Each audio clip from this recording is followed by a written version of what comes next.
گزارش کرتے ہیں کہ اس چینل کو آپ ضرور سبسکرائب کریں اور اپنے فرینڈز کے ساتھ ان ویڈیوز کو ضرور شیئر کریں تاکہ اہل بیت کا پیغام زیادہ سے زیادہ روایت ہے رسول خدا حضرت محمد مصطفیٰ صلی اللہ علیہ وآلہ وسلم اللہم صلی علی محمد وآلہ.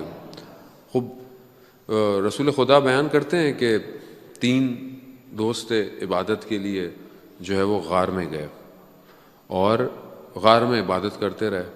اچانک سے تھوڑا سا طوفان زلزلہ ٹائپ کا آیا, پتھر گرا, غار کا دروازہ بند ہو گیا. اب یہ تینوں اندر پھنس گئے. اب انہوں نے کہا پروردگار ہم سے کو غلطی ہو گئی ہے, ہم سے گناہ ہو گیا جس کی وجہ سے اب ہمیں تو باہر نکال.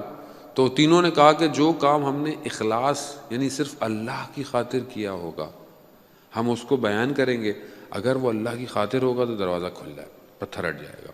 تو پہلے نے شروع کیا. پہلے نے کہا کہ میں ایک خاتون, ایک لیڈیز مجھے اچھی لگی تو میں نے اپنی ساری جان دولت خرچ کر دی کہ میں اسے حاصل کروں, لیکن جب میں نے اسے حاصل کیا تو مجھے خدا کا خوف آیا. میں نے کہا پروردگار تیری خاطر میں یہ گناہ نہیں کروں گا کہ میں تجھ سے دور ہو جاؤں گا. اگر یہ کام میرا پروردگار تیری خاطر تھا تو تو مجھے نجات دے. تو تھوڑا سا پتھر غار سے ہٹا. پھر دوسرے نے کہا کہ میری کشاورزی کی یعنی میری کھیتی باڑی زمین ہے, اس میں لوگ کام کرتے تھے, تو میں نے ایک دن سب کو جو کام کیا ان کو میں نے آدھا دھرم جو دیا, وہ جو گولڈ سلور کا سکہ تھا وہ دیا. ایک شخص نے کہا کہ میں نے زیادہ کام کیا ہے, میرا جو اجر ہونا چاہیے وہ پورا سکہ ہونا, تو میں نے اسے فی الحال نہیں دیا یا اس کو دینے لگا تو وہ چھوڑ کے چلا گیا, ناراض ہو کے چلا گیا. پھر میں نے اس ایک دھرم کو اپنے کاموں میں لگایا اور اس سے میں نے اور کام کیے اور چیزیں کی. ایک دن وہ شخص میرے پاس اپنا وہی سکہ واپس لینے آیا, تو میں نے جب حساب لگایا تو 18,000 دھرم بن چکے تھے اس ایک دھرم سے. میں نے سارے وہ 18,000 دھرم اس کو دیے.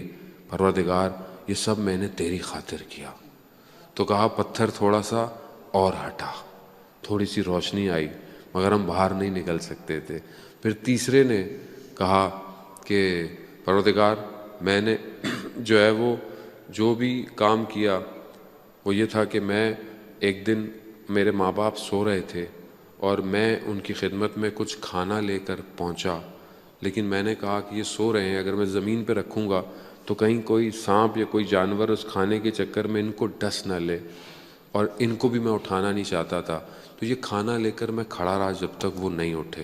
پروردگار میں نے یہ کام خالص تیری خاطر کیا تھا. کہا کہ پتھر جو ہے وہ اپنی جگہ سے ہٹ گیا.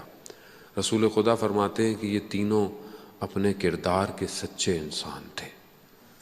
عزیزان محترم, ہم اپنی زندگی میں کہاں پر اخلاص رکھتے ہیں؟ رمضان یہ پریکٹس دے رہا ہے ہمیں, یعنی شاید ہم عام دنوں میں پریکٹس نہیں کر پائیں. ہم کوئی بھی کام کریں, افطار کریں, کسی کو کھانا کھلائیں, کوئی بھی اپنے طرف سے کوئی بھی کام کریں, کیا یہ کام ہمارا اللہ کی خاطر ہے یا نہیں ہے؟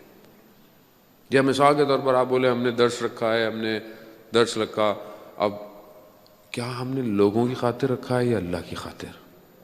کیا ہم اللہ کو راضی کرنا چاہتے ہیں یا لوگوں کو راضی کرنا چاہتے ہیں؟ خوب یہیں سے انسان محسوس ہوتا ہے کہ انسان کس کے لیے کام کر رہا ہے. خوب یقیناً آپ یہی چاہتے ہیں کہ اس سے درس سے یا جو بھی یہاں پروگرام ہو رہے ہیں, قرآن ہے, دعا ہے, اس سے ہم اللہ کے قریب ہوں. تو یعنی ہمارا اصل مقصد کیا ہے؟ اللہ ہے. اگر ہم اپنی زندگی میں یہ اخلاص رکھتے ہیں تو عزیزان محترم ہم کہیں نہ کہیں پہنچ جائیں گے. اگر اخلاص نہیں ہے, رکاوٹ ہے, دیکھیں نا سونا جو ہوتا ہے اگر وہ خالص نہیں ہے تو اس کی قیمت صحیح نہیں ہے, لیکن اگر اس کو خالص کرنا ہے تو اس کو ایک لکوڈ میں ڈالنا پڑتا ہے, اس کو ایک ایسڈ میں ڈالنا پڑتا ہے. اس ایسڈ میں جب ڈلتا ہے تو جو ناخالص پن ہوتا ہے وہ ہٹ جاتا ہے. یا پھر کسی آگ میں, فائر میں برن ہوتا ہے, کوئی چیز اگر خالص ہوتی ہے تو ہمیں بھی زندگی میں بعض اوقات خدا امتحان سے گزارتا ہے, خدا چیک کرتا ہے کہ یہ خالص ہیں یا نہیں ہے, یہ میرے لیے کر رہے ہیں یا کسی اور کے لیے کر رہے ہیں. خوب یہیں سے زندگی میں انسان کے پتہ چلتا ہے کہ انسان کیا کر رہا ہے.